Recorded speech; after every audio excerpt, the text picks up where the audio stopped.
Good evening. Welcome to Talks on Scary Dogs, a documentary review podcast where the co-hosts and guests discuss, review, and give recommendations on any and all types of documentaries.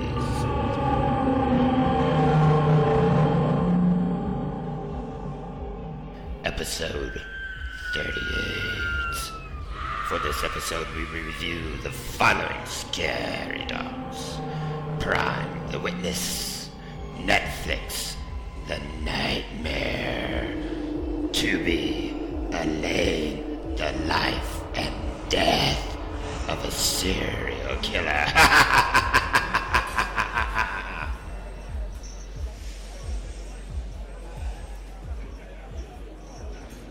It's having an infestation.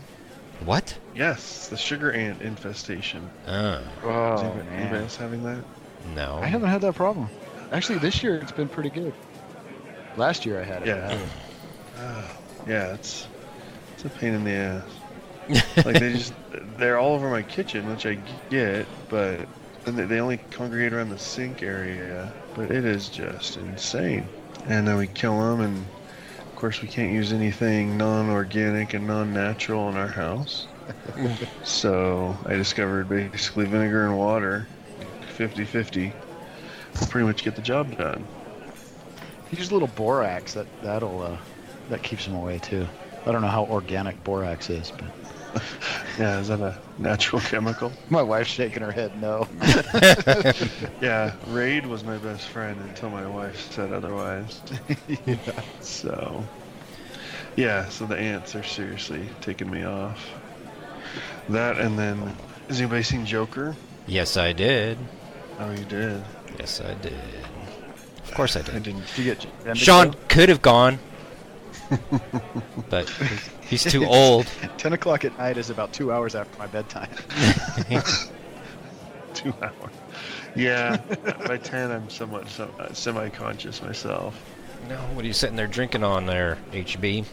Oh, I just water. I've got to hydrate up, so I've already had my alcohol intake for the day. Oh, you did? Well, I'm pouring mine right now. Yeah, I don't see tempt that me. I might flash change my mind. My second. The makers. Wow. Yeah, I Whiskey. had my Long Island already.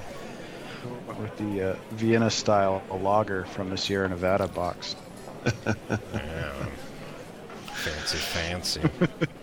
Couple alcoholics. Yeah, I tell you. As soon as it hits noon, I got something in my hand usually. On the weekends. Yeah, so I did go see Joker last night, and it is extremely good. Probably Really? my favorite movie of the year. Joaquin Phoenix does an amazing job. By far his best performance ever to date. That I think that's my opinion, but it's definitely Gladiator. yes. Well, is that the one he got his Oscar for?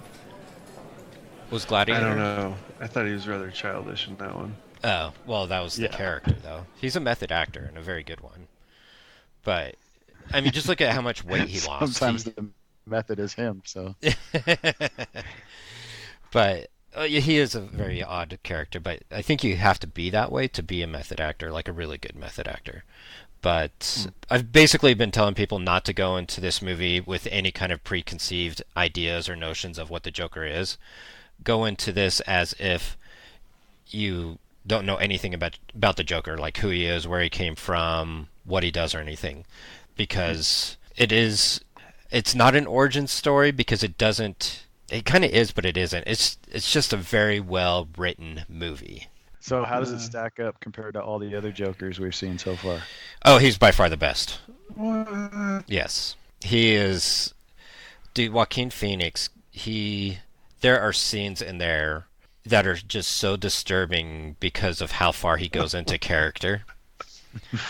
And the way he performs it, as with him being so skinny as well, too. You know, just the rage that comes out of him, or just the quirkiness and the psychotic look that he has in him is very impressive. And believable and like you think he's really that way. He's got a ways to go.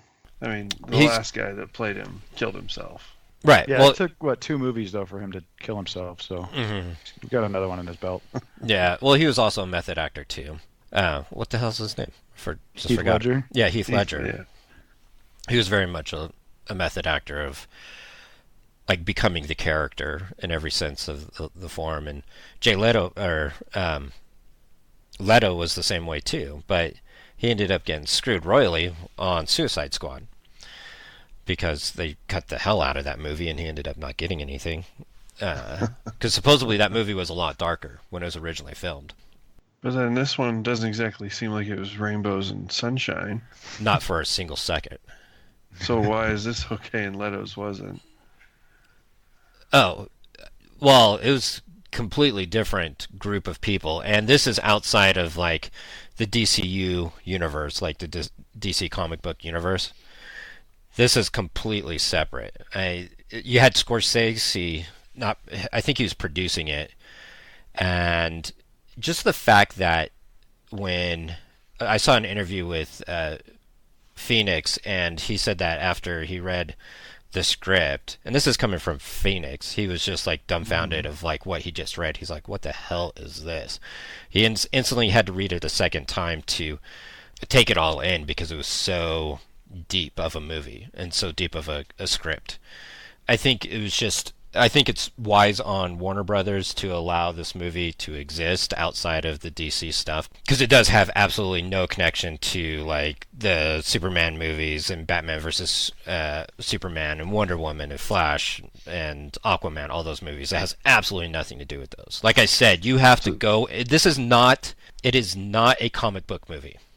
So he's not gonna mix it up with Batman or Superman. Oh no, not at all. No, is this gonna be a standalone, you think? Completely. You have to look. This is not a comic book movie. You have to go into it thinking that this is not a comic book movie, and any perceived ideas that you have of the Joker, like, oh, the Joker has to laugh this way, or he has to do these kind of things, and he has to perform this way. Throw all that stuff out the window because it's going to ruin your experience of the movie. Like, I've seen a lot of people talking about the experience of actually being in the theater and watching this, and how it's like the most unusual but exciting moments in their lives inside of a movie theater. Yeah. Wow. Yeah. That and childbirth, huh? Right. Wow. But moment. yeah, so Craig ended up going with me, and he doesn't really follow any kind of comic book things or anything like that. He just saw that Phoenix was in it. And he said, well, if Phoenix was willing to pick it up, it's got to be worth watching. Because he's a fan of Phoenix like I am. That he's just, yeah, he's a weird, kooky dude. That's probably why I like him. But it's just his performance. There's scenes like where there's like one scene in there, Craig turned to me and he's like, nobody's ever going to be able to touch the Joker again because of his performance and what he does in this movie. So... definitely worth going to the movies to go see. It was definitely the highlight of my week, that's for sure. I've been enjoying, I guess I'm saying that sarcastically, the experiences of having a father-in-law living at our place. Sean knows.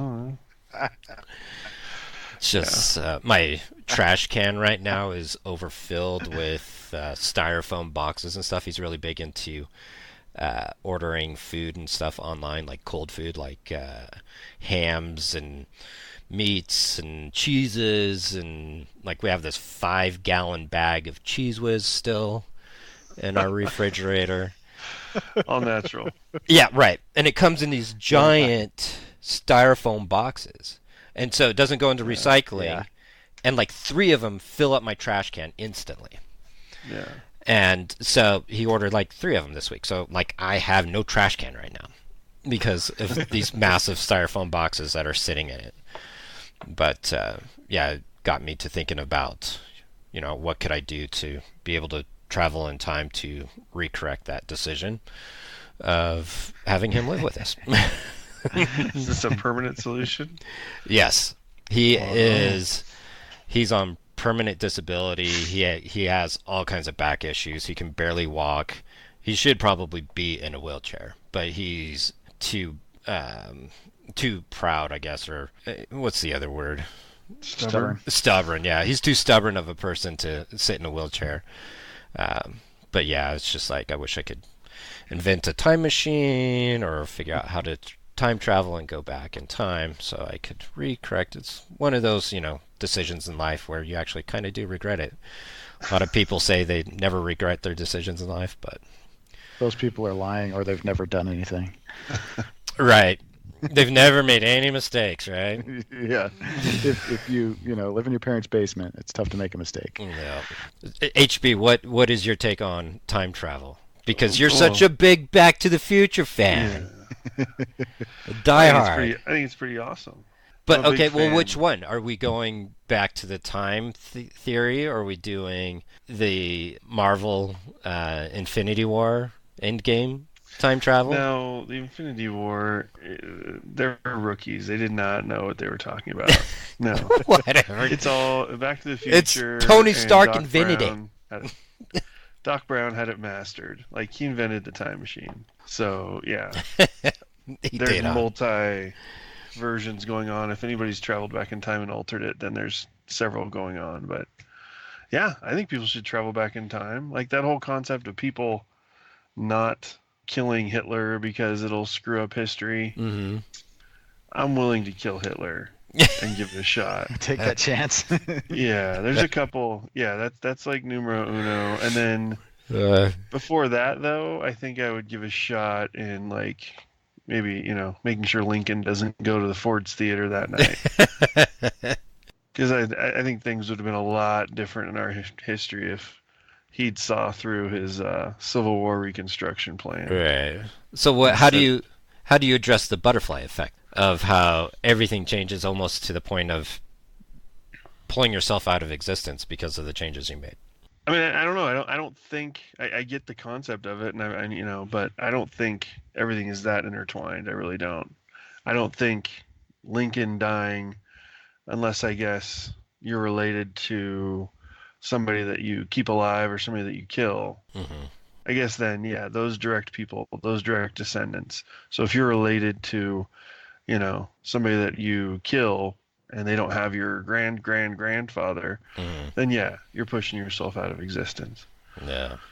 But then there's also the argument that, and this kind of goes to Stephen King's book mm-hmm. that he wrote a while back about, it's the date, 11/20 64. Mm-hmm. It's the one about the guy who goes back in time and he tries to prevent Kennedy from being killed. Okay. I don't know if you guys read that book. I haven't read that one. Did they do it? Yeah, no, I haven't. They might have done a movie, but the whole concept of that one is there's a diner in Maine. Yeah, they did a TV series. Did they? Yeah, Amazon did. It's not the Dome. It's not no. one. No, there's a TV series on Prime. So this one was interesting. Like, you couldn't.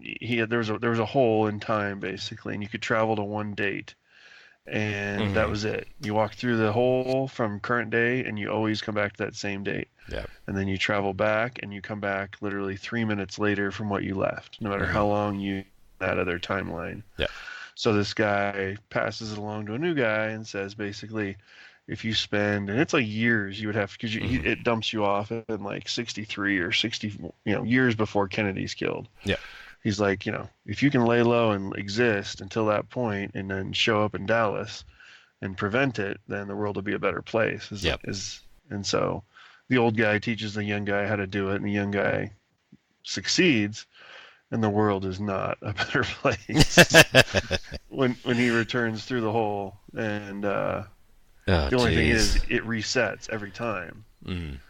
So every time he'd go back, it was like he had never been the first time. So he saved somebody's life that got killed, went back in time. Yeah, that person's alive. But if you do it again, now that person's dead again. Yep. Yeah, that's an interesting take. One take. good run. Yeah. One perfect run. Uh-huh. So that I don't know if I don't know. There's that. I haven't come up with like which one's the real one, but which one's the only way to time travel. Yeah, which one do you buy? Because it doesn't exist. So we think, or so we believe. We know. Yeah. and then who should be allowed to do it. And there is a show on right now that is a pretty great time travel show on NBC. I watch it through Hulu. Uh-huh. Called, is it Time? Shoot, my brain just went blank. Timeless. Timeless, yeah, that's in there. And that's a cool one, but they jump all over and they just obliterate any rules of time travel. They just They can write jump it in- however they want.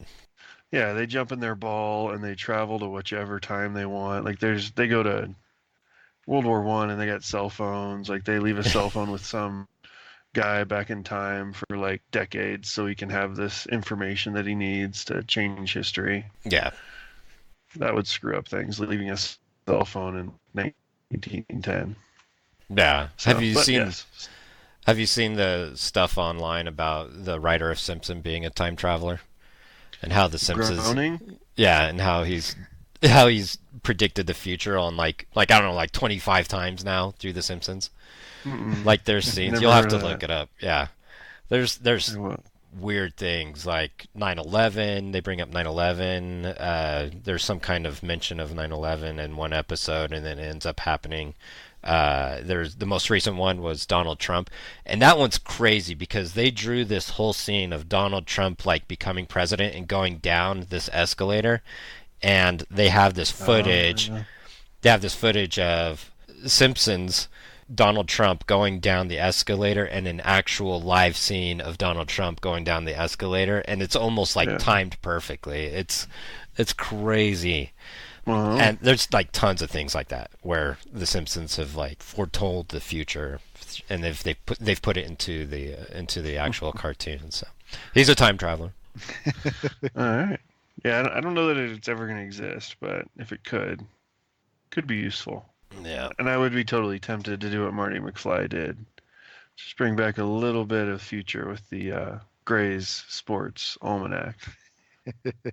Hmm. Just a little bit, like just to take care of my close friends and family financially, you know. Wouldn't want to Right. build like Bifco or anything. You're not and, gonna like, do the take Biff over the thing? world. No, just everybody can comfortably retire. Right. Yeah, I'd probably do that same thing. Just like store away certain amount of money in certain bank accounts or certain investments Yeah. at certain points in time, and then so when I come back, there's already that return, Yeah. and you can do whatever you want with that return. There's a movie also called About Time that actually is the only time travel movie I think. Well, there's a few, but the one of my wife's favorites. It's got the one that's in Notebook. I know you've all seen it. No, I'm sorry. You're gonna have to give me a little more than that. Come on, you're all happily married. I have not seen The Notebook. I'm proud to say. That's why I do Oh. podcasting, so I don't have to sit in there and watch. No, just joking. Wow. It's been on my TV, but I've never been in the room when it was playing. I doubt it. Rachel McAdams. So anyway, in that one, it's the same thing. It's kind of like the Stephen King book one. This guy finds out from his dad when he turns 18, I believe, or 21. He comes in. He's like, "I have something to tell you. Every man in our family, at the age of 21, finds out that they can time travel." And the kid basically, he's English. It's an English family. Basically, he's like, tells his dad he's full of shit. And he's like, "Well, okay, Dad, how do I do it?" And he's like, "Okay, you go to a quiet place, a wardrobe, as they use there, would work well. You close the door, you put your hands and fists at your sides, close your eyes, and you think of that moment. It has to be a moment he existed in, Right. so he can't go forward." Yeah. And so he does, and he's like, "Dad, when I come back here and tell you you're completely crazy, you're gonna know that you're completely nuts. Like this is unbelievable." And he does it. He goes back up to his room and time travels to like last year's New Year's Eve party, and walks out, and he's in his clothes from that day and that time and that place, and he ends up. But the thing about that movie is basically his dad says, "You need to pick something you're doing it for." It's willy-nilly time travel. He's like, "I picked it for love of reading." His dad's a total book nerd. Okay. And so he time travels like to quiet places to read books. What a waste. So people stop bugging him. I'm gonna go read Yeah. it. So he's Can I like, have I've 5 hours? I've reread Moby Dick 5 times. I've reread this a bunch of times. Like, whenever you walk in on me, I'm always reading. It's probably because I've time traveled to do that. Right. That's something my dad would have done. So he picks love. Yeah. The character in this book, in the movie, picks love, and obviously he falls in love with Rachel McAdams. And it's funny. Like, there's a scene, their first hookup date. He goes back, and it's like a flip book of times that he goes back in time. Oh, nice. When they hook up for the first time. And he's like, let me step out for a moment. In his head, he's like, I could do that better. So by like the 100th time they hook up, he's obviously very tired, and he like knows her perfect combination, and it's the most amazing love connection ever. It's like Groundhog But then he Day. realizes he can't travel once he's had children Ah. because you get a different sperm. So he travels once and he has a boy, and then he comes back and he has a girl. See, I wouldn't And have he's that like- issue. Roulette every time. How did we even get on this subject? Oh, time travel. It is an Oh, awesome yeah, thing. my father-in-law. That's right. Yeah. All right. We'll go ahead and go into Apple Podcast ratings and reviews.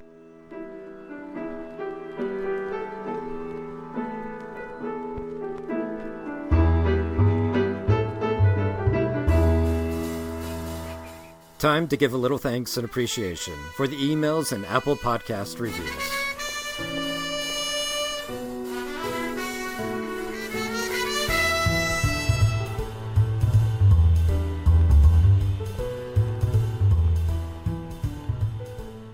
All right, for our Apple Podcast ratings and reviews, I found out something about Apple Podcasts and reviews. So before, I'm kind of surprised that I'm just now finding out about this, being such a massive Apple fan. So when you search the reviews, you're only getting the United States because your account is set up in the United States. Well, Apple has separate accounts for every country and region throughout the world. And so when somebody posts a podcast review in Australia, like the one that I'm going to read, it is only posted on Australia's accounts. So fair. did find out that we did have one from Australia, and it's from one of the directors that Todd and I interviewed. His tag name is A. Pruitt, which is actually his last name. And he says, great interviews. Sturdy and Todd are too lovable. So lovable, aren't I? Oh. Yes. Giant teddy bear. No, I'm not. I'm kind That's of the first adjective I ever think of with you. No, it's not. Nobody's ever. If he saw my face, it would be different. So, lovable hosts who also happen to be very well read and thoroughly researched. Each episode features an interview with a documentary filmmaker and covers ground relating to their films as well as some of their favorite documentaries. Often with surprising results, a must-listen for both the diehard fans of the documentary genre and for those who are just starting to get into documentaries. This podcast is a tune-in for sure. So, thank you very much, Pruitt. His first name was Andrew Pruitt, who he did that documentary on Woodstock because Woodstock had its 50th anniversary this year, and he had already made a documentary, and so this was kind of like an update from that. So, And he had a book that just came out too, right? yeah, Something. yeah, and I bought one in support of it. I'm still waiting for it, but when it's coming from Australia, who knows how long that's going to take. Hopefully it's in English. Right. Well, there'll be a bunch of U's in there, right? Like even his podcast review here, favorite as VOUR. Oh, they do that. Yes, they're like the Brits, where color is OUR. Color. Yeah. So, yeah, that's why I had such a hard time reading the actual the reviews because I was trying to get around all these weird U's in each word. The extra U's made it tough. Are you guys ready? We'll go ahead and go into our selections for next week. All right. During the next section, the co-hosts keep it fresh and spoiler-free as they announce their selections for next week's podcast. Okay, we're going to go ahead and go into our selections for next week. Sean, go ahead. I picked Ghosts in Ghost Towns, Haunting the Wild West. Oh, It's nice. a 6.8 out of 10 on IMDb. Released March 24th, 2018. Runtime of 109 minutes. Let's see. The synopsis says, across America's Old West are deteriorating ghost towns filled with reports of the paranormal, spirits of the dead that still roam the empty streets and saloons left over from a time of lawlessness and violence. Ghosts in Ghost Towns explores the eerie remains of the mining boom, the stories of the people that live there, and the subsequent spirits that still haunt the towns of the Wild West. Right. Which we do not live very far from, especially me. Right, you basically live in. I do. Right. That's cool. I like that. After all the dark documentaries we had this week, I thought a fun one about ghosts in the Wild West would be a little bit more fun. Awesome. All right, I'll go ahead and go. Mine is going to be Amazon Prime, Beware the Slender Man. It's a HBO original, but it is on Amazon now. But we are going to have to pay for this one if you guys are cool with that. It's $4, but it is very highly recommended for like a horror or scary or peculiar type of documentary for what we're doing here during October. It's directed by Irene Taylor Brodsky. It's got a Prime rating of 91, an IMDb score of 6.2 out of 10, a tomato meter of 80%, and an audience score of 52%. And basically, it documents a couple of girls. There's this old myth or story of the Slender Man, and basically there had to be a sacrifice, and I guess one of these girls goes ahead with one of the sacrifices of her friends or something along those lines, and the whole thing gets documented. Yeah. So that's the gist of that one, and so we should see what it's going to be like. It looks like a lot of the cinematography is going to be really cool in the way of the Slender Man and the art that goes into it. So that will probably be the more spookier, scary stuff, is the artwork that goes into it. But we shall see. What do you got, HB? So I do agree with you though, Sean, that I wanted something less dark, but I didn't go that route. on Netflix, I went with The Devil and Father Amorth. I'm guessing his pronunciation is Amorth. Amorth. Mm-hmm. There's not much on it except that it has a 4.6 on IMDb, so let's not get too hopeful. Yeah. Right. It came out in April of 2018. It's an hour and 8 minutes. And the synopsis is brief. In Rome, the Exorcist director William Friedkin follows a 91-year-old priest, Father Amorth, to perform a real demonic exorcism on a woman from a small Italian town. I don't know what we're going to see. If we're going to see any head spinning and crazy colored goo. Right. But yeah, I thought it was interesting. It was like a real exorcism. And this is his 9th exorcism, it says. Really? So I guess that makes him a veteran as much as he can be. I think this was referenced in a TV show, like Psych or one of those silly shows. Oh, really? I think I remember this was referenced. Psych references everything. That's true. Have you seen that, HB, Psych? No, I have not. My wife, both of our wives go on binges, and it is a very fun show to watch, and it's very humorous. But they do. About? It's Psychologist? No. No, not at all. It's a guy that fakes being psychic to solve crimes. Yeah. Like he's like a Sherlock Holmes kind of. For the police department that his dad retired from. So he kind of has the inside. Wow. Yeah.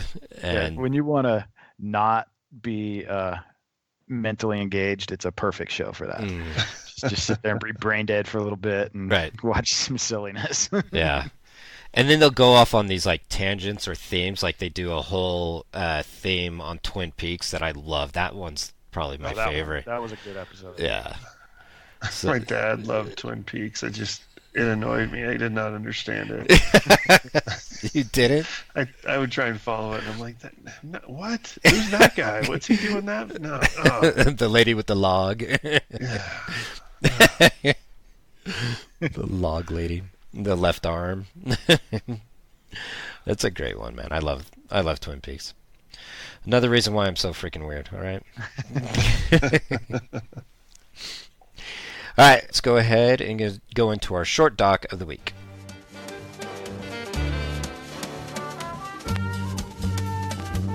Keeping it short and snappy, a quick look and conversation on a few short subject docs.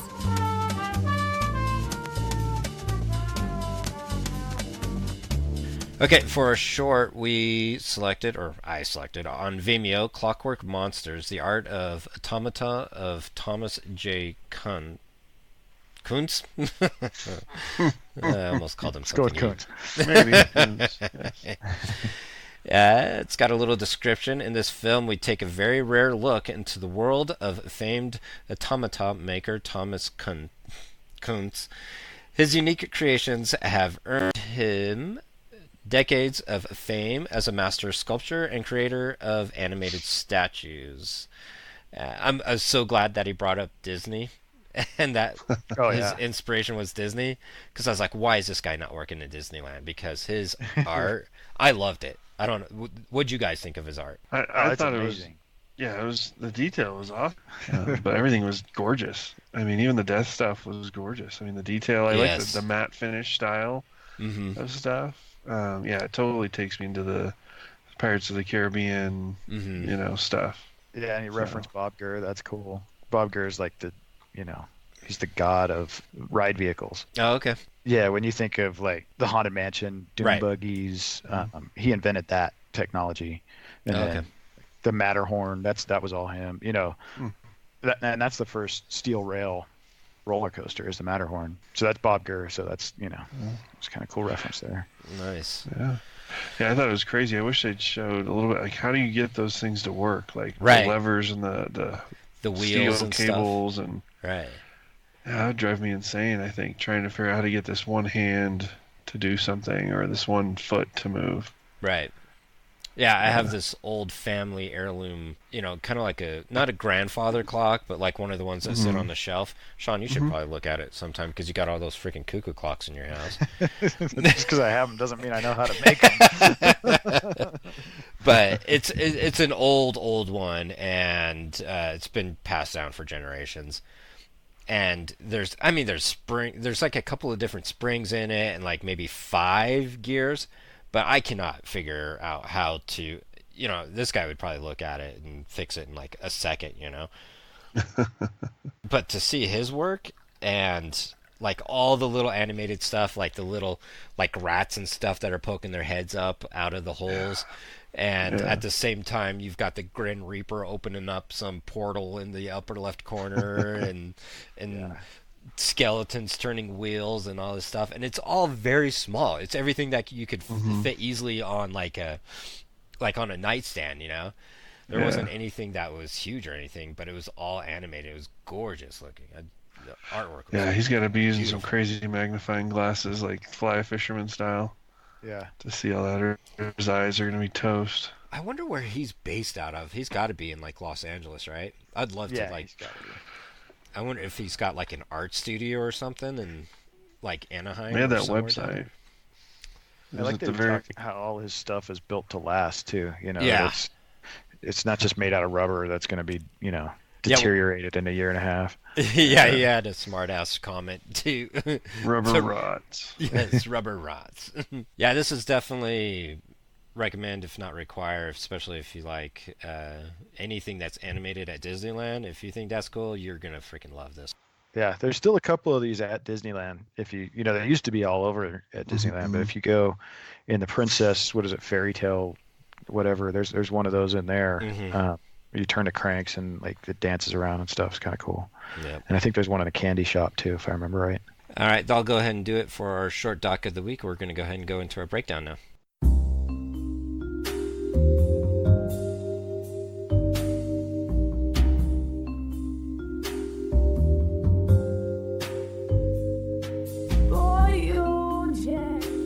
to be spoiled, in the breakdown section, our co-hosts go deeper into the conversation and truly express their thoughts on the documentaries. For you, Jay.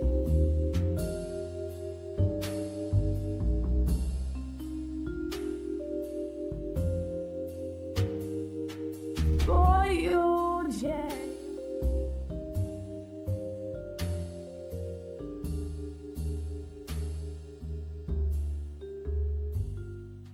For you, Jay. Okay, we're going to go ahead and go into our breakdown now. We'll go ahead and start off with the first one, Prime, the Witness.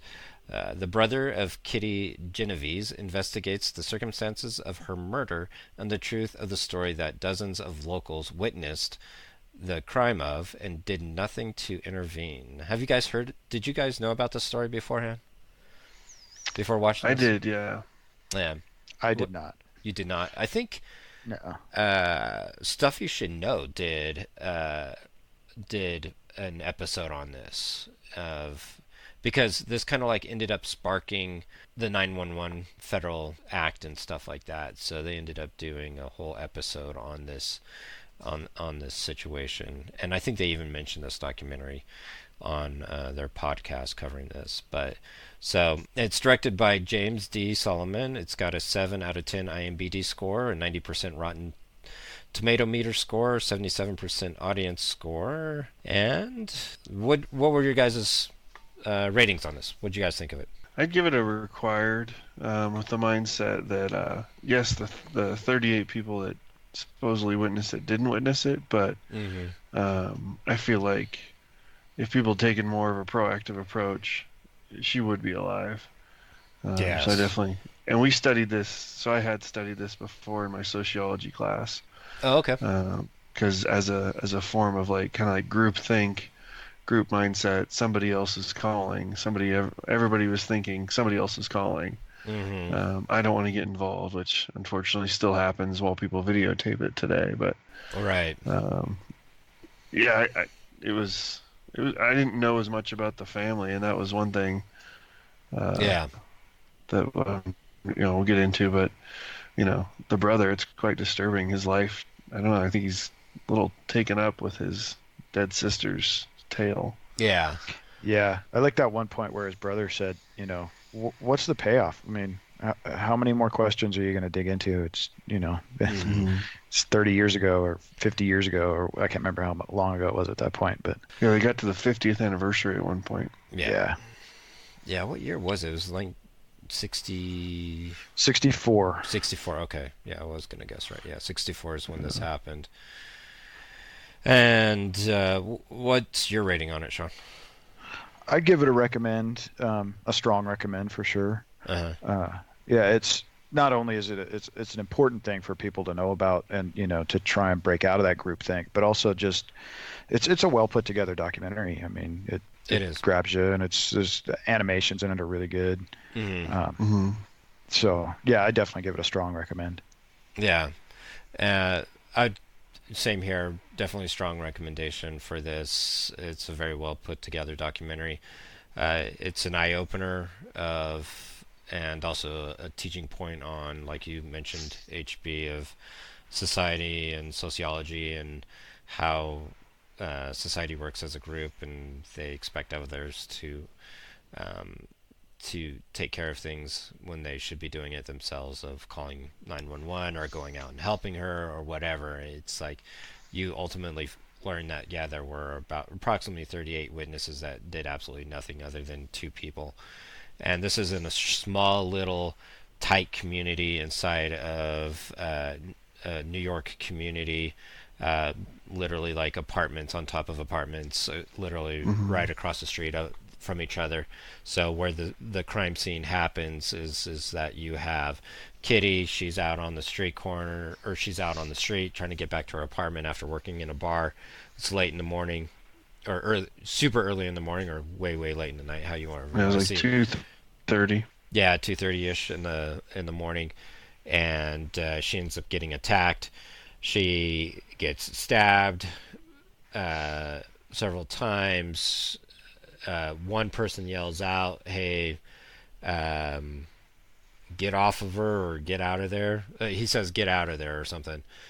And so the attacker flees, and Kitty's able to get around a corner and into literally like a stairwell of another apartment complex nearby.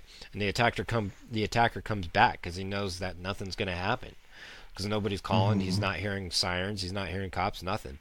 And so after like a half hour, like he sat in his car for a half hour and waited. Yeah, it's crazy. And he ends up going back into the stairwell where she's basically bleeding to death.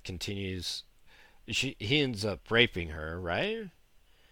Yes, he rapes her. Yeah, rapes her and then kills her off. And well, she doesn't end up dying, right? He takes off. He gets spooked. No, she died. Still she alive. Doesn't die. She was still alive ambulance ride, but yeah. But She was still she alive has when he pretty left, extensive, defensive wounds. Her hands are all sliced up, so she obviously put up the good fight as much as she could. And then I did some extra research. Shocking, but she actually doesn't bleed out. She dies of asphyxiation because her lungs fill up with blood. Oh, okay. So she chokes to death on her own blood. Like, as disturbing as that is. Right. So that makes sense because one of the people that they interview talk about her friend hearing that gurgling sound. And I've witnessed that as an officer of a person dying when they're literally asphyxiation by blood, where their lungs are filling up with blood, and it is a very distinct sound when you hear somebody literally dying by choking on their own blood. It's a very distinct gurgling and gagging sound, and they describe that. So yeah, that totally makes sense. They really explore the BS of the New York Times not being challenged. Yep. And putting out this story that was really not the true version of what happened, and that all the witnesses really weren't true witnesses, and making it, I think, exaggerated, all the way to talking to his son. He goes and interviews the murderer's son, who's now a priest or a pastor, and breaks down some walls that they thought her family was related to the Genovese crime family. Yeah, that was things like that. Yeah, that was a peculiar moment in the documentary, I felt, because it looked like the murderer's son was very uncomfortable when he first goes into the room to be interviewed. Like why the hell are you wanting to talk to me, kind of thing. And he's obviously a pastor. He's in the cloth and everything. He's got the neck collar going in there and the necklace and stuff. And he looks very intimidated or just like very uncomfortable with being there for the interview. Yeah. Did you guys feel that same way? Oh yeah. Yeah.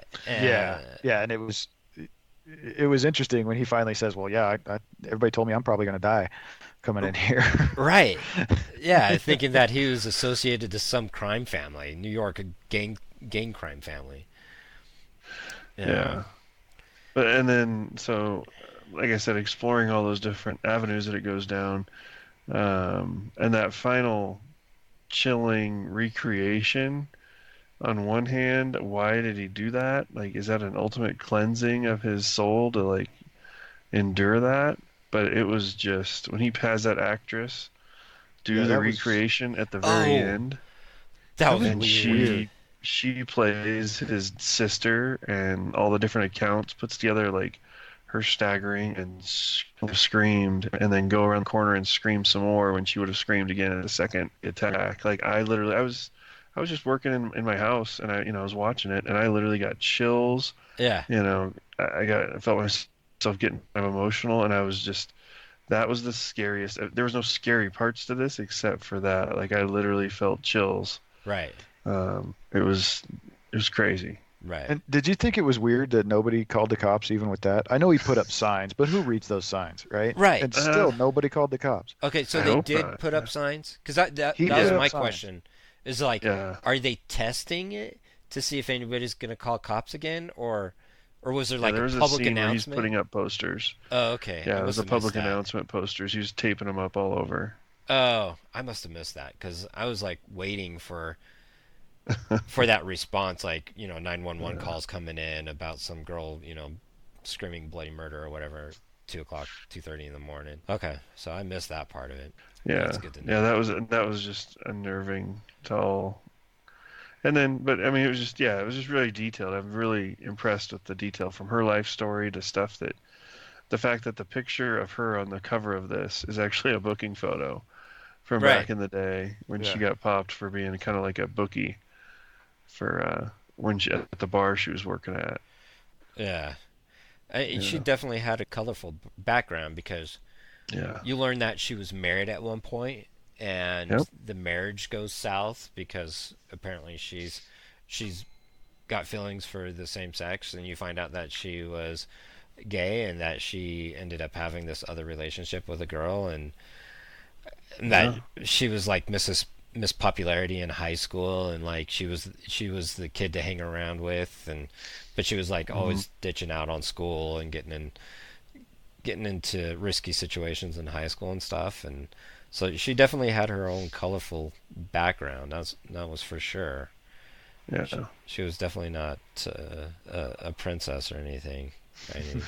Yeah, tying into the time travel, what if one of those people had gone down there and pulled her up into the stairwell? Right. He wouldn't have come back for her if he saw another person there. Yeah, and so you learn more about the murderer as well too, which I thought was interesting. That he ended up killing a woman like a couple of months before that, and that was even more disturbing. Because he goes in, so he's an African American. He ends up going to a house, shoots a lady multiple times, and then he ends up raping her corpse, right? Yeah. Yeah. And then setting her on fire. And then setting the whole house on fire while people are still in the house. Yeah. Yeah. Like, how did nobody wake up or hear any of that going on? This guy had a really high IQ. It was. Oh yeah. 135. Yeah. Yeah. They said he got tested in jail, and he was a necrophile, is what they basically described him as. They diagnosed him with necrophilia. Oh, no, that's weird. And then one of the things I also found out, he had obviously the one son that we saw that does the interview, but he has 3 kids, a wife, and the night of the murder, he just gets up at 2 a.m. because he needs to kill somebody. Right. Gets in the car and drives around until he sees Kitty. Yeah, Kitty. And follows to when she parks. And it's just the diabolicalness of it. And then he tries to come up with a story about being a getaway driver.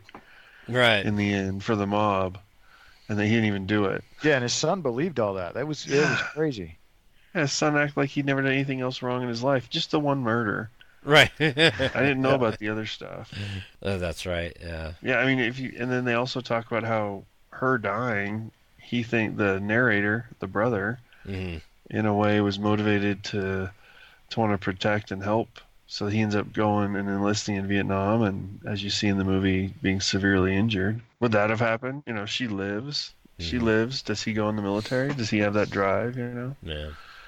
Yeah, there's just all kinds of these little quirky things that you learn about it that kind of makes this documentary creepy or just disturbing. Yeah. Like just the whole dog thing so Kitty and her lover, they had a dog together, and then after the murder, the dad picks the dog up, or takes the dog, just about takes him. robs Kitty's lover of the dog, takes it back home. Kitty's mom isn't too excited or doesn't want the dog there, and then the dog just like mysteriously disappears. It's just like, what did her dad do with this dog? Because nobody knows where it goes. Her poor girlfriend, that's like her last connection. That's right. Like their child. Yeah. Yeah, they treated that puppy like their own child together, and dad, who knows what he does to that thing. Yeah.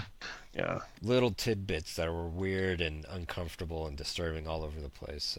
It's a good one to kind of like get your mind thinking. It's happy. a very sad documentary. Yeah. I was very sad when we finished this. I was like, man, that was depressing.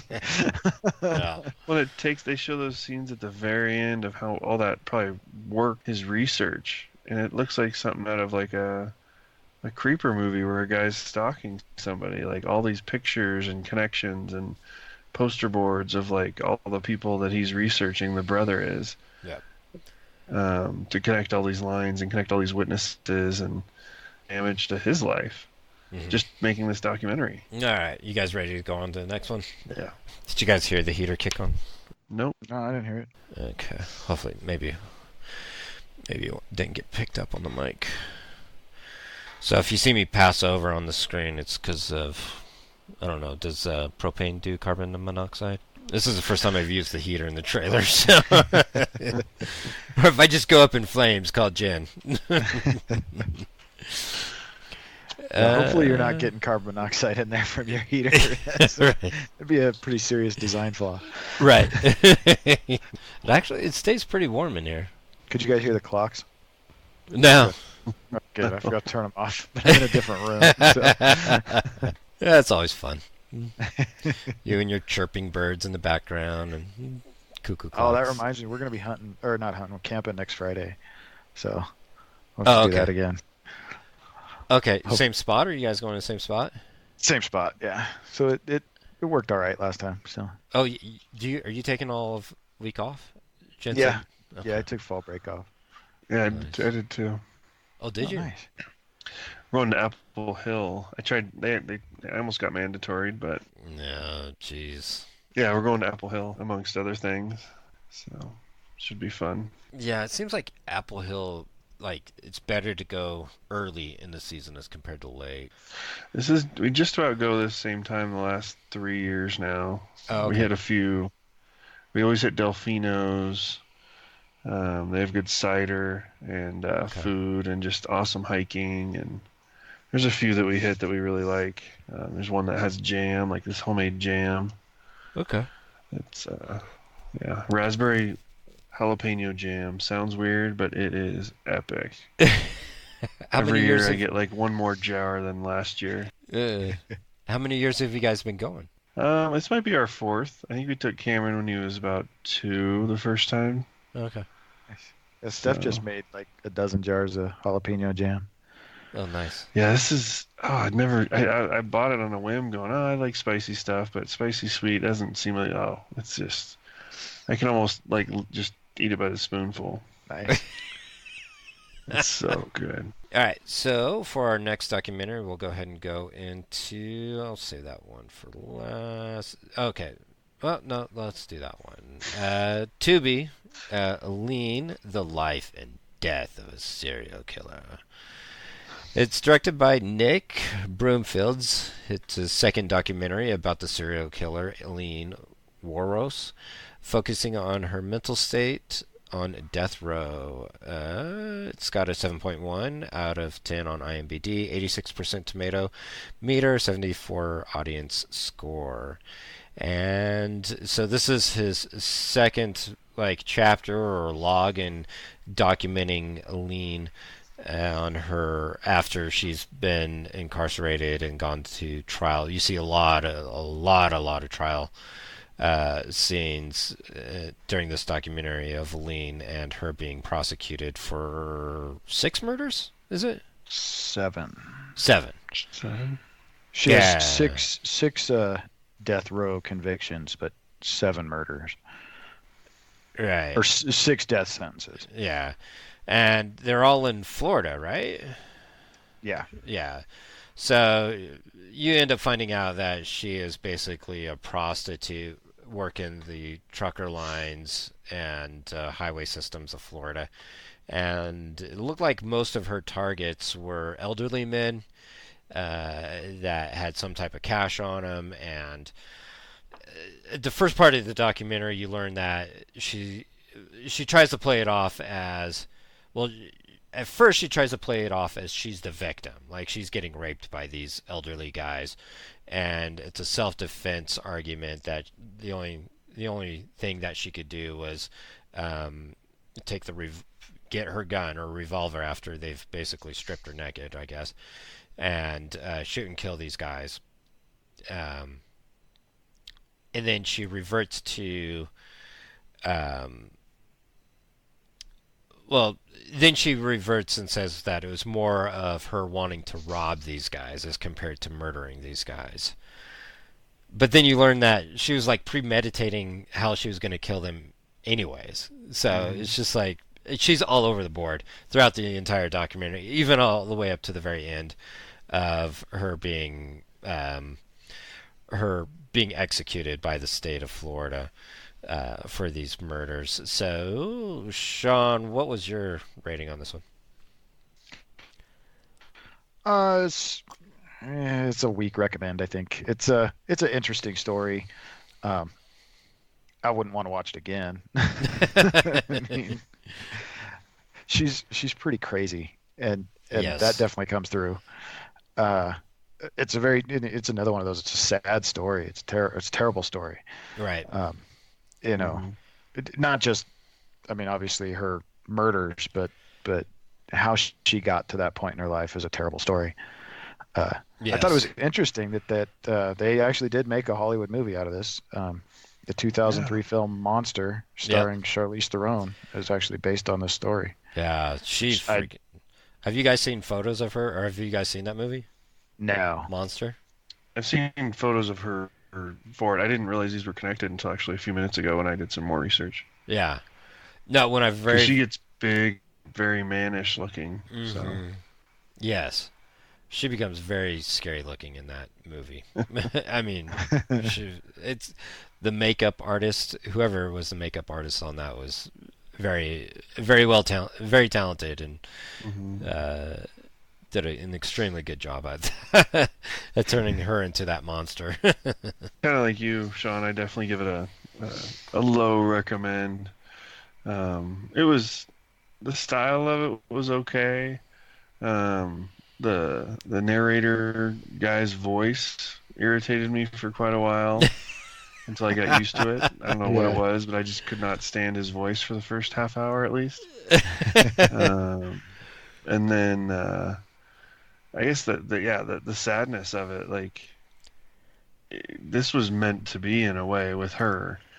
Like, she was meant to be screwed up because of what first her mother abandons her and ditches her with a grandfather because dad's in jail and is got his own mental health issues, and then grandma dies, and by the time she's 11, it says she's like basically hooking herself with the neighborhood kids for cigarettes and food and drugs. Right. Well, she's already sexually active at 9 years old.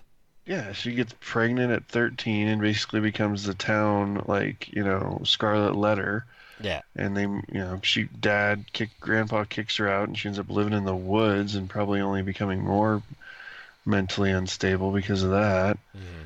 And then by the time I think she's 16, she hits the road and starts the hooking biz. Right. And that only just probably took her brain and chewed it up some more. Mm-hmm. She in effect raised herself with like some of the worst genetic material you could probably get, from her father being a criminal and a schizophrenic to grandpa. There's allegation that grandpa might be the father of her child, right? Or that the other guy, pedophile. Yeah, the neighborhood pedophile. And the way he mentions some of that stuff. So the narrator's British or something, and his backhanded, like, anti-America attitude pissed me off too. Like, the neighborhood pedophile. Like, every town in America has a neighborhood pedophile. Yes, right. Like, we all have it. It's Johnny down the street over here who isn't in your town. Like, come on. And we all just let our kids go hang out at the pedophile's house too. It's on his lap, and he's the cheapest babysitter around. Right. Yeah. Oh, man. And so there was different comments like that, and how he barbaric the fact that she was executed and how barbaric that was. Like, I honestly felt that the narrator in this developed a way too close and caring emotional attachment to this serial killer. Right. Like, he felt bad that how dare we, Yes. even think about executing someone that's killed 6 or 7 other people. Right. It's wrong because she's mentally unstable. Well, A led to B, or did A, she's mentally unstable. You should be if you kill 7 people. That's not normal. Right. So don't feel sorry for her. Let's just free the airspace and quit wasting the oxygen. It's just, she was in prison for an obscene amount of time. Right. Yeah, it was what, 16 years or something like that she was in prison for? And she's Yeah. literally like, sign the effing warrant, Jeb. Like, I Yeah. want to die. Yeah, with her psychotic eyes bulging out Yeah. every time she would say it. She's definitely kind of like a living life example of the Joker. Very Especially possibly. the female version of it. Yeah. Because what is that? What is this saying? A product of the circumstances or whatever. Yeah.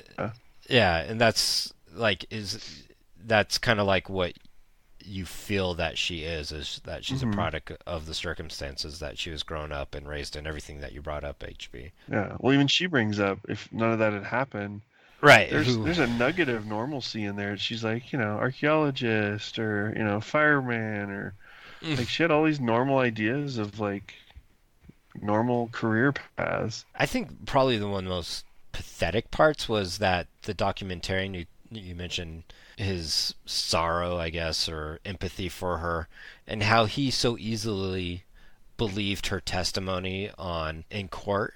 And Yeah. you and we're kind of trained in like seeing that when somebody goes to cry, there was absolutely no tears. I mean, it was a complete play. It was a complete act when she was up on giving her testimony about being raped and all the things that were involved, and she tries to put on this act of crying by trying to cry and stuff, but there's absolutely no tears. There's no dripping snot or all those typical signs of actually emotions being involved, and then her recovery from it is like almost instant. Yeah. There is no delay from, oh, I'm crying and I'm so upset of what happened to me, and then these mother effers should die. It's just like, dude, none of this adds up. She's obviously putting on an act, and that the documentarian bought into it so hook, line, and sinker. Well, he kept pushing her. One time, one time she finally says, yes, it was self-defense. And it's like, yes, see, it was all self-defense. Like, Right. all 7 murders are self-defense. No, like, seriously, you push her enough of a corner, she'll give you whatever you want. Mm-hmm. Yeah. Yeah. And I like that he she really said, ticked me off. What was that, Sean? I like that she said, I'm not like a real serial killer. I'm just a serial killer because I killed 7 people. It's not like I, was smart about it. Right. Oh, okay. Well, since you were stupid about it, I guess you're not actually a serial killer. Right. Yeah, but I mean, she wasn't trying to hide it. I mean, she kept her gun. Mm-hmm. She didn't change her MO, and then, I mean, that leads into her giant conspiracy mental illness of saying by the end that the police knew about her before she even killed her first person, and she thoroughly loses her stuff. But then I understand why. If she's telling the truth that she sits in a cell for 24 hours a day, like that by itself, a perfectly normal person with no human contact for years, yes, I totally understand that you lose your marbles a little bit. Right. You talk to yourself enough, you lose it. Yeah. Plus all the sonic pressure that she was getting from the mirror. The mirror. Right. Wow. Yeah, she had some weird theories going on there, and so HB, you're not going to blame it on the LSD use this time? No. I don't care what drug she used. I mean, honestly, she didn't have much of a fighting chance from the age of about 4 on when her mother abandons her. Right. I think that just about started her coffin being created, and then I really don't know how she could have turned out. I mean, okay, the murder part, yes. There's some morals there that probably could have been prevented. She could have been a hooker and not killed people. And but the murder part, yeah, she has some definite mental health issues, which, I'm sorry, mentally ill or not, you can't kill people. Yes. So. Yeah. There's some other interesting points that come up in this documentary. I think it's her sister talking about how gay was not a thing during that time. Oh yeah, that's well, that tied into the last one, yeah. Right. It's like gay wasn't even a thing. It wasn't even invented, was what she said. It's like, so we invented gay? at some About 10 point. years ago. About 10 years ago, it was invented. Right, invented. Okay. Yeah, that just struck me as very unintelligent. Like, just Right. very, just stupid. Right. But I did like. Did you hear yourself? Yeah, there was one redeeming moment for the documentarian where he says, "No, I'm British. We invented that, and the Greeks invented that centuries ago." You know, it's like, well, at least he's educating her. This is not like a new thing. Finally, America didn't invent that and ruin the world. Right. Yeah. Gosh, that part was just awkward. Yeah. The other awkward part was the human bomb. The biker hotel? What the heck was that? I like that they I threw gotta that in, walk though, this you know? off. So, out of nowhere, you get this scene of this like motel in the middle of the bayou or something of Florida or whatever, and there's like this small little tiny like bike rally going on, and you get like no information of like what's really going on. And you see this weird scene where there's this cloth tarp and it says the human bomb and some other weird stuff, and there's this guy who's like laying across like two sawhorses. Yeah, sawhorses, and like there's like a bomb that goes off underneath him, I guess is what happens. And so he like takes the explosion Fire starts. into his gut, but then the cotton tarp catches on fire, and you've got all these redneck biker guys running around trying to put everything out that's on fire with these fire extinguishers and stuff. And you're like, what the hell is going on here? Well, and then he, as in the documentarian, he introduces it briefly as like a guy that she liked to hang out with or something. Right. Yeah. Bomb goes off. Dude rolls over. Like, okay, he lives. Documentarian walks right up and says something to the effect of, "So how do you know Aileen?" Right. And he's like, "Can I have a minute to walk this off?" Right. I literally just had a grenade go off underneath my belly. I want to talk Can to you give me a I gotta moment? Walk off this explosion. Right. I don't care about you just almost blowing yourself to bits. You knew this lady, right? Those are very odd moments. And then they never come back to him. You That's never it. get the story. You never Yeah. get anything. Apparently he died or something.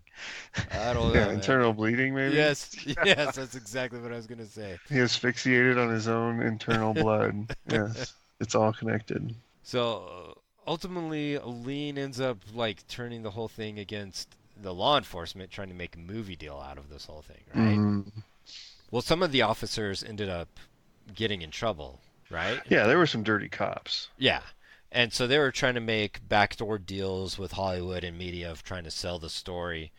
And so she ends up taking this information and like tripling it or quadrupling the effect of that story and trying to make it into this whole conspiracy theory that law enforcement knew of her killing people, or law enforcement knows of all these murderers and serial killers out there, and that law enforcement just lets it happen so that they could end up selling it to Hollywood in about 10 years to make their hundreds of millions of dollars off of the movie deals and stuff like that. So that's kind of like her last kind of like plea, I guess, or argument for why she ended up being convicted and stuff. Yeah, it's pretty weak. Yeah. It was interesting on one hand to learn about, that this happened, but the fallout from one person's actions is incredible. Yeah. So if you're on death row, how would you want to go out? And your choices are what? Do you still get hanging? Whatever. Anything. Injection? Anything. Stoning? Fire. Firing squad? You remember Fire Hurts? So HP, Yes. I know you're Oh, not Yeah. That's cruel and unusual. I don't think that's allowed. Dunk tank of death. They don't really burn you at the stake much anymore, Right. unless you're a witch. Right. There's drowning. They drowned witches too. So. Yeah, well, if they float, they're a witch. Yeah. Right. If they don't float, they're not a witch. Yeah. Right. They're still dead. Right. Yeah, exactly. So I think I would go by firing squad if I had to choose. Firing squad. Right. Yeah. It was Carson City had the world famous with the 3-gun like box that the firing squad would shoot out of. Really? Yeah. Yeah, have you seen that? No. Huh. I think they still got it up there. You can go see it. Wow. A Yeah, local at the museum, history. yeah. I just got verified by my wife. Yeah, I think I'd go with firing squad too. Firing squad. Yeah, I think firing squad would be. The one thing I kind of like about the firing squad is that, from what I understand, like, so you have like 6 shooters and only like 3 of them have actual live rounds in it. I've that heard something right? like that. Yeah, Yeah. I've heard something like that. So you as a shooter are not, you don't know if you have a live round or a A dummy, a a blank. dummy round, or a blank round when you fire, and you all go off at the same time, so you can't even, because you can tell the difference between a dummy round and a live round, but if you all shoot at the same time, you're not going to be able to tell. That's impossible. But that doesn't make it any better. If you're stuck with that detail, Right. I feel like I'm dummy or not, I killed somebody. Yeah, Like, you still, that's- right. That's a Because horrible then you're deal. affecting 2 people, you know?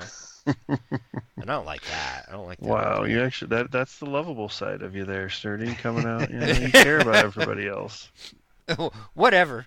You I know my killed background. 7 people, but I don't want to victimize anybody else emotionally even. Uh, Oh, the electric chair, that's a good one too. That one seems pretty but painful. people have survived that.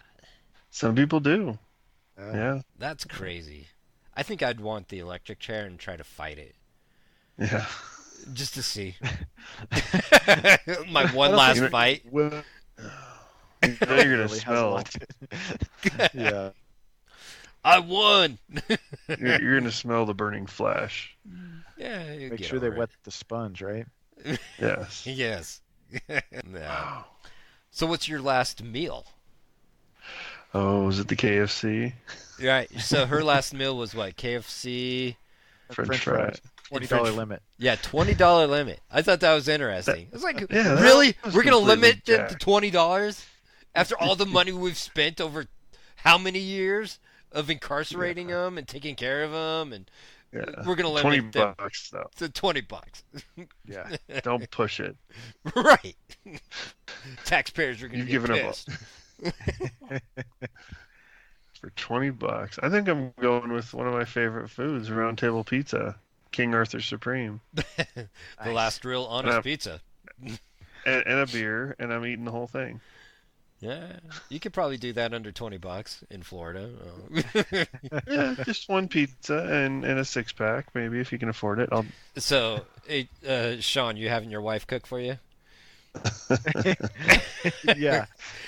That's Still your weird, wife. I right? don't That's a think weird she'd be question. my wife anymore, but yeah. Hey, honey, I know I'm convicted for raping and murdering 7 women, but could you give me my last meal? Stephanie wouldn't go for that. Yeah, I don't think she'd be up for that. Make me some of those sweet potato gnocchi you used to make. That's so good. Just hits the spot. So do you have one, Sean? I was thinking, I think I want probably a meatball sub and a Dole Whip. Dole Whip. You guys like And a those Dole what? Whips. A pineapple Dole Whip from Disneyland. Pineapple Dole Whip. Wow. Okay. I'm gonna go wicked weird. So I'm gonna Shocking. ask for the. Well, you could probably do this as chemical as well too, or well, let's just keep it with the execution of or electrical chair. So what is it when you're allergic to like dairy products and stuff, and you have diarrhea? Lactose intolerant. So my sister's very well lactose intolerant, and as I age, I've found out that I'm lactose intolerant. So I'm gonna eat as much ice cream and dairy products before And so when they execute my ass, that's all they're going to smell is my ass coming out onto that chair. Wow. It's my last There's a laugh. high road and a low road. Right. It's my last laugh. Low right? road. I will enjoy that ice cream, and they will hate it. As it spreads all over that chair. And they have some other inmate come in and clean it up. As it gets roasted by the electric chair, too. That's my... Yeah, you get the Oscar for that one. That's the way I'd go. All right. I think we've had enough fun with that one. We'll go ahead and go. Nice way to close that one off, right? We'll go on to our probably most disturbing one, Netflix The Nightmare. A look at the frightening condition that plagues thousands. It's called sleep paralysis. So I mentioned this last episode. I've had one episode or one situation of sleep paralysis, and we'll kind of go into further details of that through our discussion. But just to kind of start it off, have either of you guys kind of even remotely experienced anything like what's documented in this? No, not at all. The closest I've ever come is just that falling feeling you get when you're first falling asleep. I've never not been able to move or seen things at all. Right, and I don't even know if I would even, or if that would even fall under this category of it. Yeah. What about you, Sean? Oh yeah, this happened to me a lot, actually. Really? Oh yeah. Wow. It's not these. I feel like the people they had in this documentary are really like the worst side, like the worst extreme. The worst cases. Extreme of it. Okay. Yeah, because I've had this. This happens to me a lot actually when I've had a real stressful week or something, and yeah, I'll be you can't move and your eyes are open, or you think your eyes are open, but you're not. You're asleep, so your eyes are open, and like I'll see somebody stand in the doorway to my room or something, but it's to the point now. It happens so often that I know it's when it's happening, and I just tell myself to wake up, and then I open my eyes and there's nobody there, Really? And if it really freaked me out, every once in a while it'll really freak me out, and then I'll say a prayer or maybe get up and check and make sure the alarm's on, that kind of thing, and then go back to bed.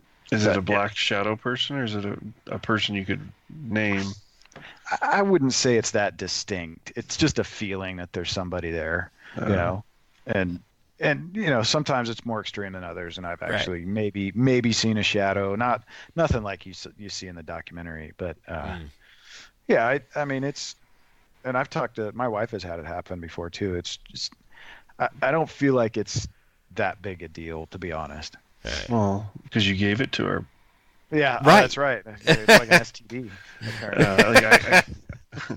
I couldn't. Yeah, that whole comment I kind of questioned. It was like, isn't there a movie where like if you don't talk about it, you don't get the boogeyman doesn't get you or something? But that's what I thought they were alluding to in this one. Like, now we're all gonna suffer from this because we watched this damn documentary. Right. I couldn't watch this. I tried to watch this last night. Yeah. Just getting ready for bed, and then I tried to put it on. And just the stupid intro with the shadow moving. Right. It's the same as back, 20 years ago or whatever when I saw the Ring intro and I saw the fly on the screen that looked real, like coming up. I was like, in that case, I was like, I don't have a choice. I'm home alone. It's just, I'm single. And this one, I was like, nope, I'm not. I'm not starting this tonight. And so I watched it. I watched it this morning with my coffee. So I was only waking, more and more up, and obviously it wasn't going to be dark until tonight. So this documentary, I would definitely say this was a very well done documentary for what it was. Yes. Absolutely. I would never have watched it unless I was forced to by you, Sturdy. Right. Forcing you. But it's a documentary, but yet it creeps me the blank out. Yeah. Because I don't get creeped out by like the gory, violent slasher movies. It's these mental ones because it spins up my brain, and then I start, questioning shadows and stupid stuff that I see and hear in the window, little chitter chatter of the leaves, and Robert Stack and Unsolved Mysteries starts coming up, in my head. It's just That's the This is stuff that close creeps enough me to out. reality. So this was a very well done for a documentary that you learn stuff about. You still get scared the hell out. Yes, right. And so yeah, I highly recommend this one, if not require this one, because the documentary art in this is phenomenal. The cinematography is gorgeous. He takes a lot of risks with the angles that he uses with just interviewing people and stuff. Like there's one interview that he does where the person he's interviewing is actually in another room and you're getting the reflection of a mirror. So the camera's looking at a mirror, I guess that's reflecting off another mirror of the subject that's in. So you get this kind of feeling of like you've kind of stepped into this dream state. Yeah. Is kind of like how I felt during that interview. And then at the very end of that interview, it's a short one, the camera tilts to the director, and it's the only shot that we ever get of the director of asking the questions of the person that's being interviewed. And it's like, wow, that was really risky, but it was so well placed in the documentary, and it definitely gave you that feeling of eeriness and like what the hell's all going on here. Mm-hmm.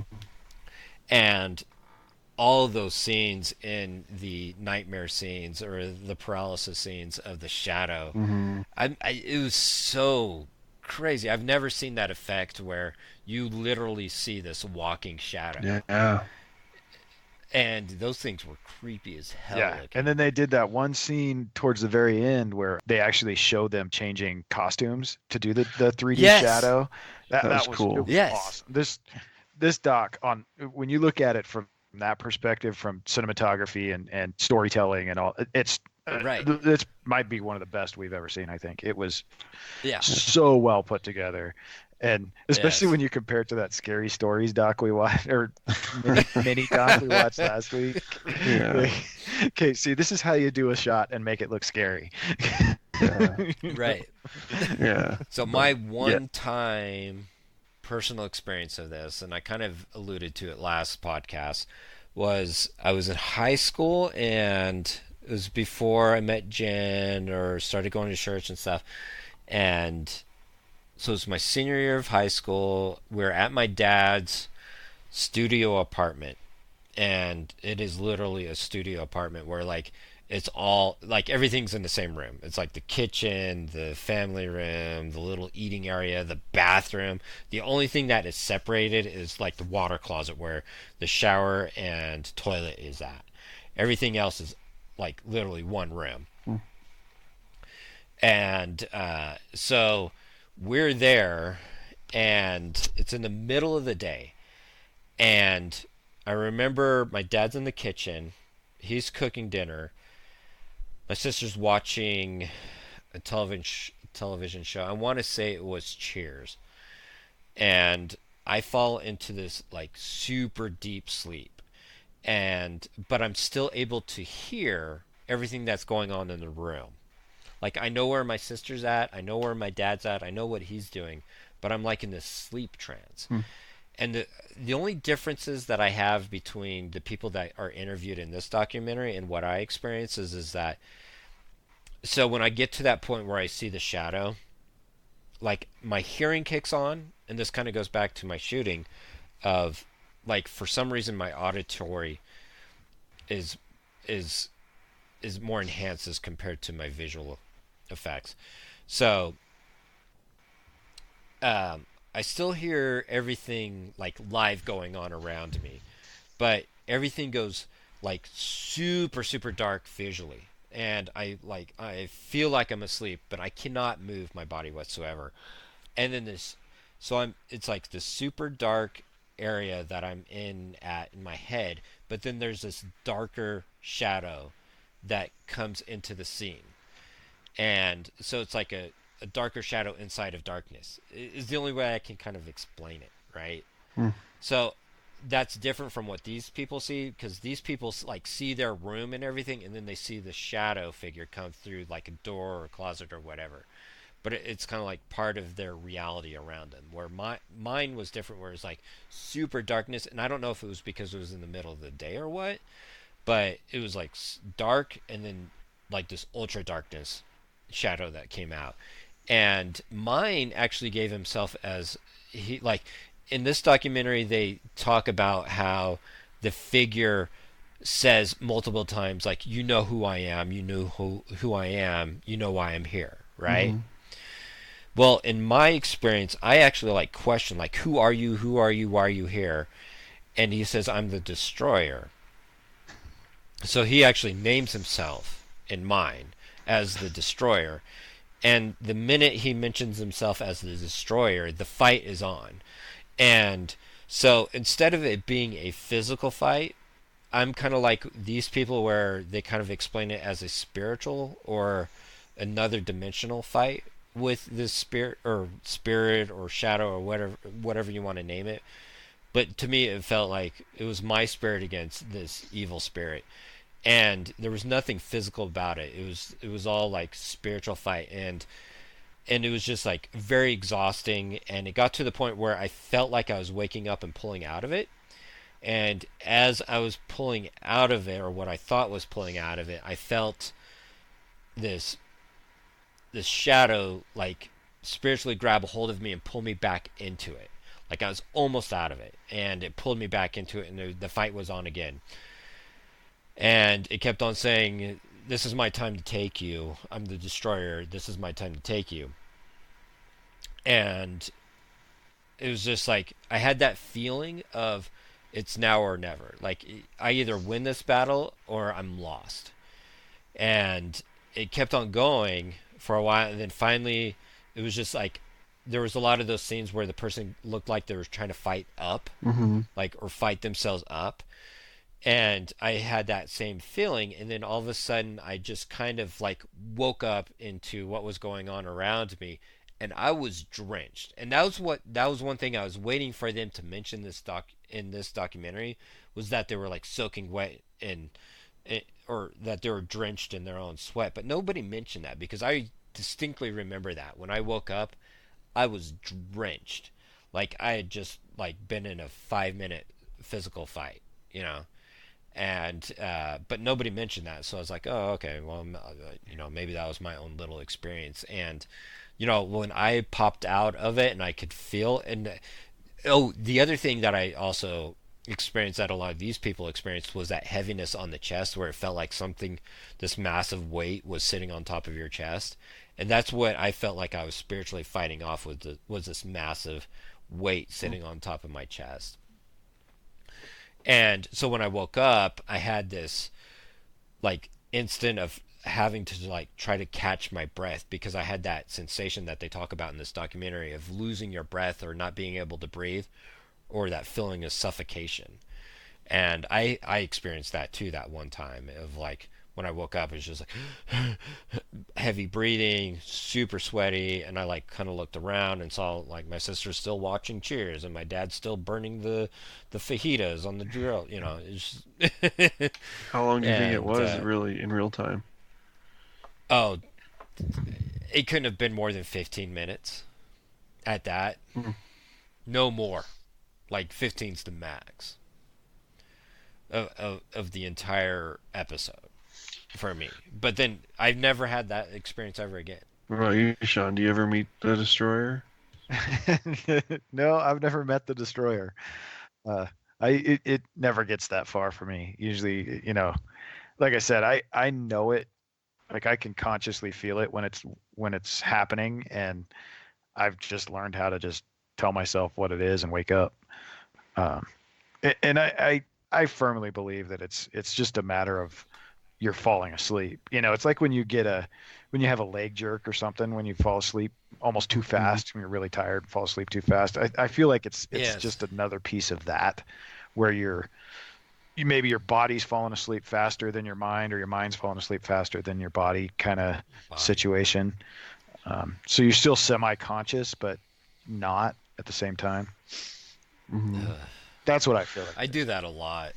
I do that a lot, that jerking moment where you're like just about to fall asleep and then your body jerks back up. Mm-hmm. I do that quite a bit. I remember in college, my girlfriend had come over to my buddy's house and we were watching movies, and I ended up falling asleep like I typically do at late night movies. So we're sitting there watching, and I did one of those jerky movements, and I like uppercutted her eye and gave her a black eye. Wow. Yeah, and this was one of the girls I dated. She had been raped multiple times by the same guy in high school. And then you guys So broke it's up just the like next day. No, no, I felt so bad because it was just like out of nowhere I'm like punching her in the face.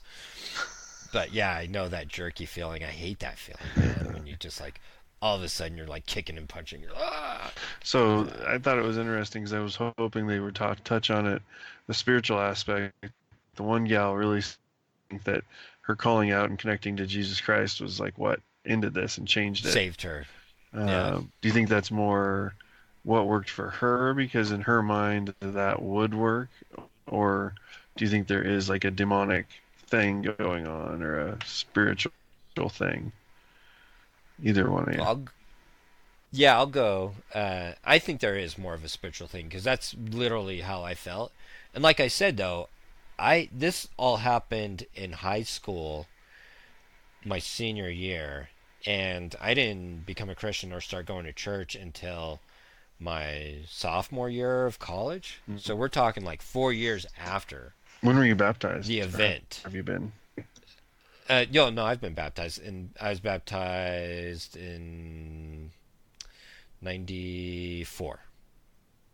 No, I'm sorry. So I graduated in '95, married in '99, so it would have been '96, 97. So yeah, so this would have been, and this was my junior year. So yeah, back to 3 to 4 years after being baptized. Or I'm sorry, prior to being baptized. Where even when after I became a Christian, I looked back. So this was the interesting thing. So when Jen and I were dating, I told her about this experience. I told her like I had this one, like after I'd become a Christian and started dating her, I told her about this dream or thing that had happened to me and when I was in high school. And so when I started watching this documentary, she came into the room, she started watching it with me, and out of nowhere she like stands up and she like walks off, and I was like, what are you doing? She's like, this so reminds me of that thing that you told me about that happened to you when you were in high school. She's like, I'm done with this, I'm fed up, I'm done, I'm not watching this. She just went to bed. And I was just like, okay.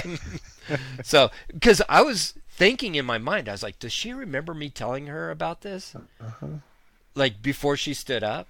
And then like a couple of minutes later she stands up, she's like, I'm done, I'm out, I'm not dealing with this. This totally reminds me of exactly what you told me tonight, what happened to you. I was like, okay. So that was weird. So my thought is, why can't it be both? Why can't it be both a demonic thing and something that's occurring in your brain, and a spiritual thing that God can cure you of at the same time? Right. You know what I mean? So that's my feeling on it. Good point. Yeah.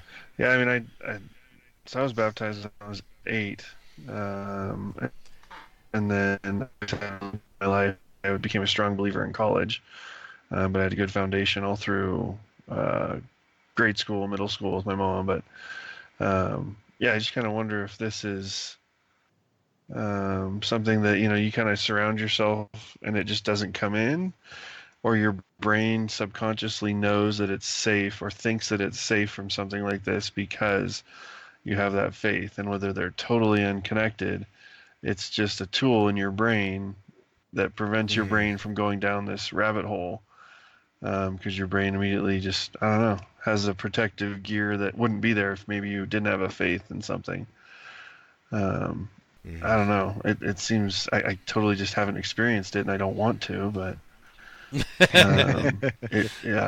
that's probably because it relates to my one,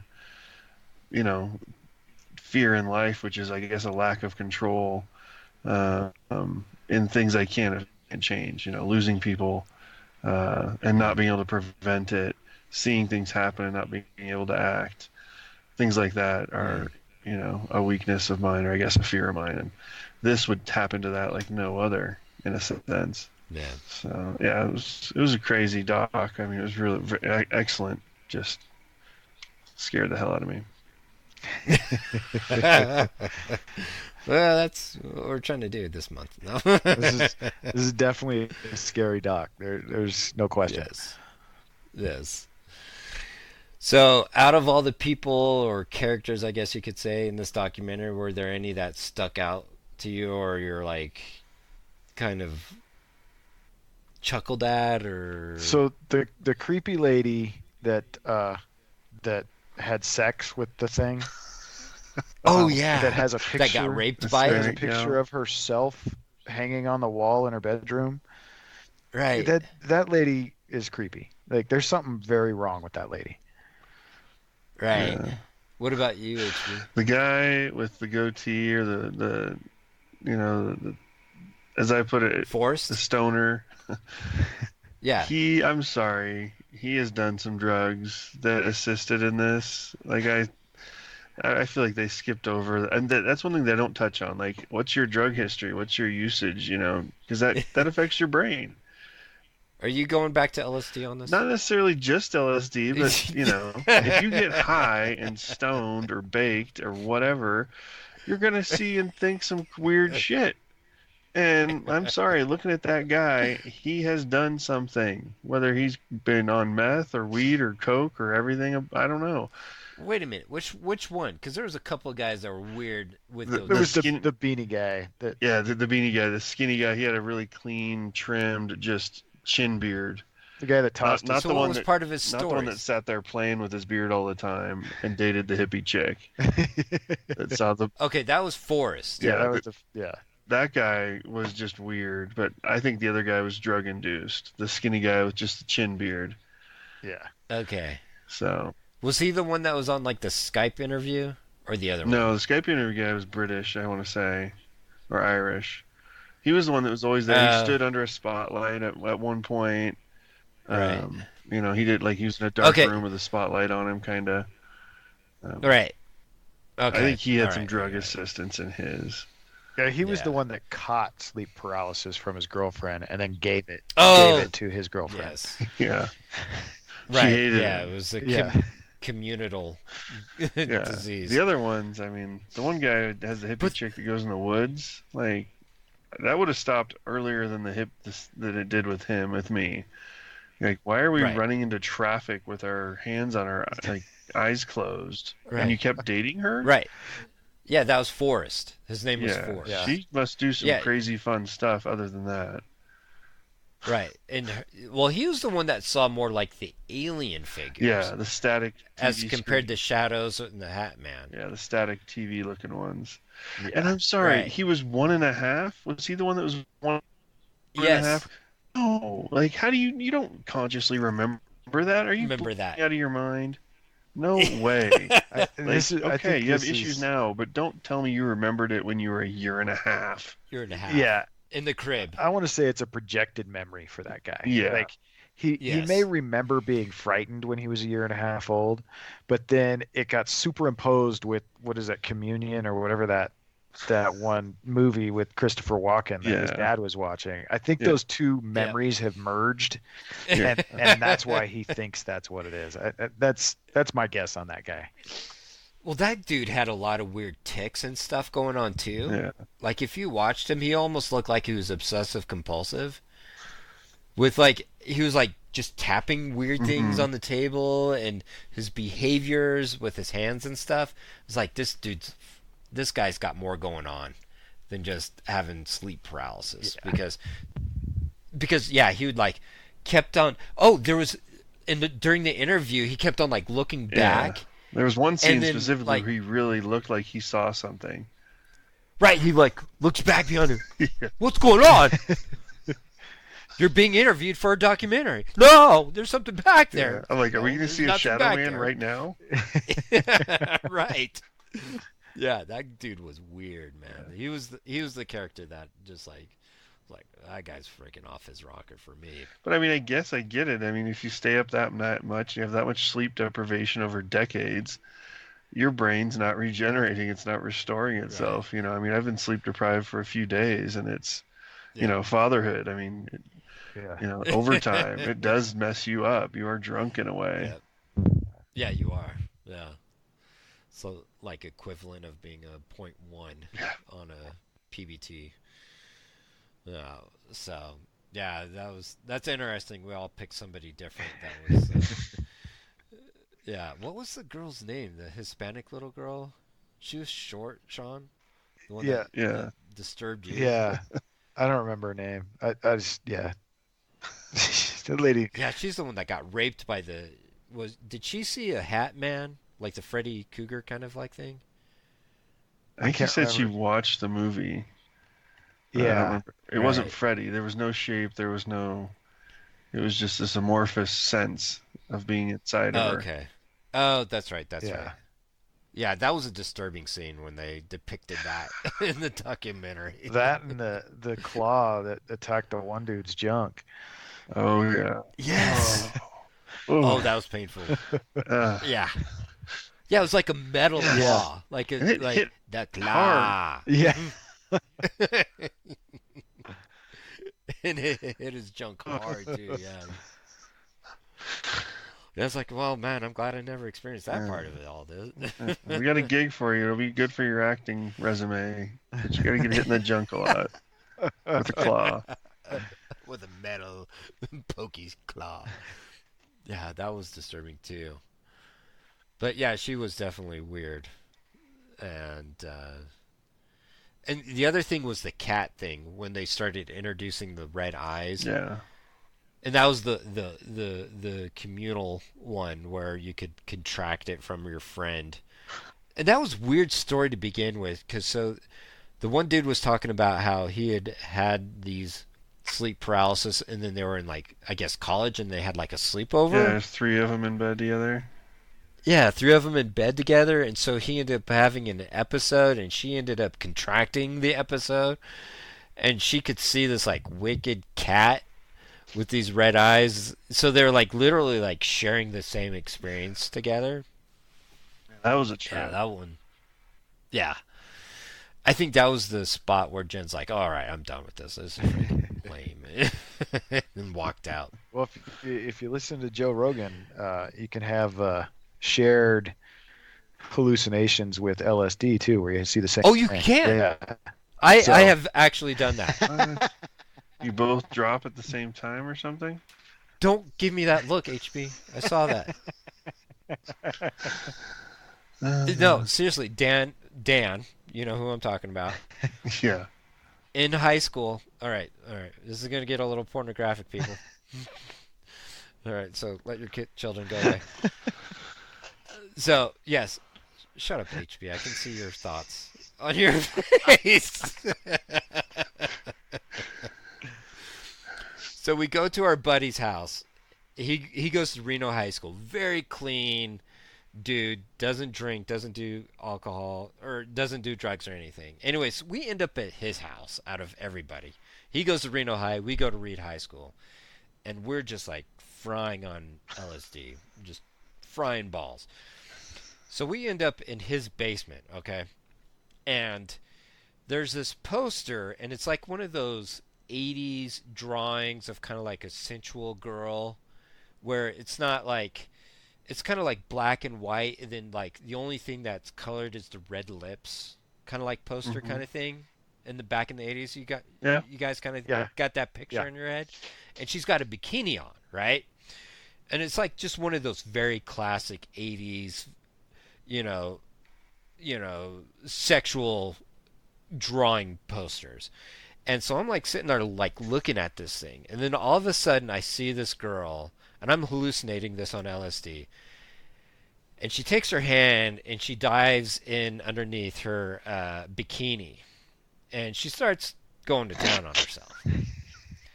I'm serious, and I'm like watching this, and I was like, this is pretty good. And Dan's sitting next to me. He's like, "Are you seeing this?" I was like, "What? Her and her fingering?" He's like, "Yeah." I was like, Dan's like, "Man, she's about to like climax." And I was like, "Yeah, here he comes." And sure enough, we like watched the whole thing like we were watching a porno, but it was a poster. Don't do drugs, I'm kids. dead Don't do serious. drugs. Just say no. Oh, Dude, I'm dead serious this happened. I don't doubt it did. We experienced the same exact hallucination. Well, that makes sense. And it's, you're both teenage boys, high, frying on Boys, shrooms, right. looking at a half-naked chick. Right. I mean, even a grown man's gonna think of sex. Right. Yeah, that was probably like one of the weirdest experience. Like, well, I don't know. There was a lot of weird experience on LSD, but that was definitely a memorable one of sharing Yeah. a same hallucination with somebody. Well, what I thought, not sex-related, when I saw the red-eyed character guy standing there, Yeah. was the CW Flash show, the character Zoom in that one. Yes. Yes. That's what I thought. So I immediately got less scared. I was like, oh, it's Zoom. He's going to like, he's bad, but he's going to be like zipping around the room here in a second. So superheroes, good guy always wins. So. Right. Okay. Weird association. I did not think It's one of my it. safety nets, But I was a good guy. Yeah. So. All right, Sean, you have any further on this one? No, I don't think so. HB? I'm good. All right. Okay, that's going to go ahead and wrap it up for this episode. Thanks for listening. We greatly appreciate it.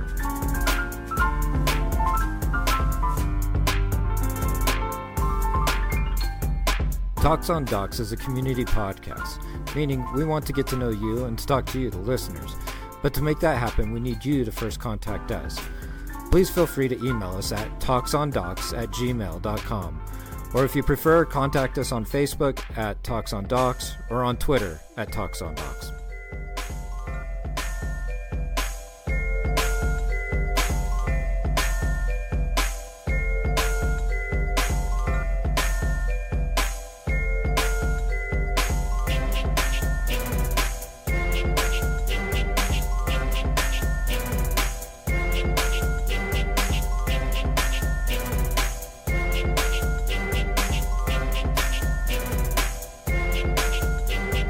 Beautiful day in this neighborhood, beautiful day for a neighbor. Would you be mine? Could you be